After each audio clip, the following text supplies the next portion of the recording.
السلام عليكم. النهاردة هنحكي على حاجة جديدة خاصة بالفنان القدير الراحل فريد الأطرش. صلى على النبي وكل من النبي صلي عليه ويلا نحكي الحكاية.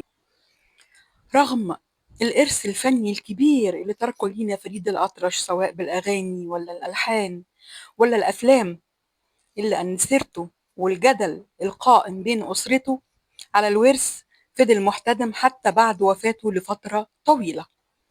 هقول لكم إزاي. مجلة آخر ساعة نشرت تقرير ليها بتقول سنة 1975 وبعد مرور عام كامل على رحيل فريد الأطرش إلا أن لسه النزاعات قائمة بين الورثة، خاصة بعد ظهور طرف جديد عقد الأمور زيادة. الطرف ده كان سلوى القدسي. سلوى القدسي دي كانت خطيبة فريد الأطرش. المفروض وهي بتقول كده إن إحنا اتجوزنا عرفي قبل رحلة فريد الأخيرة للندن للعلاج، وكان المفروض أول ما هيرجع هيعلن جوازنا وهنحوله من عرفي لرسمي، لكن فريد توفاه الله وملحقش يكملوا المخططات اللي هم كانوا متفقين عليها. الكلام ده على رواية سلوى القدسي. سلوى بتقول أنا كنت ملتزمة الصمت طويلا بالرغم من العقد كان معايا، لكن أنا تعرضت لهجوم ونقد شديد من أخوه فؤاد الأطرش ومن سكرتيرته دينيس جبور. عشان كده قررت سلوى القدسي إنها تستعين بمحامي في بيروت، وخدت أول طيارة ونزلت على مصر في محاولة ليها إن هي تثبت جوازها من فريد الأطرش بشهادة الشهود وبالعقد اللي معاها، وبكده تقدر تاخد نصيب في الإرث بتاع فريد الأطرش بصفتها زوجته. الثروة بتاعت فريد قدرت وقتها بنص مليون جنيه. طبعا ده مبلغ كبير قوي، بنتكلم في سنة 1975 لما كان الجنيه جنيه وليه قيمة لسه.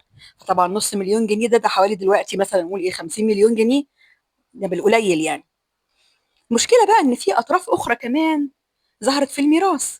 فريد ما كانش عنده فؤاد والراحلة اسمهان وبس، لا ده كان عنده كمان اخوات مش اشقاء من والده، لان بعد والده ما اتطلقت منه زوجته اتجوز بعديها هناك في بيروت وخلف ولاد غير أشقاء لفريد، ودول لوحدهم كان عددهم 6: منير وطلال وأنور وثلاث بنات.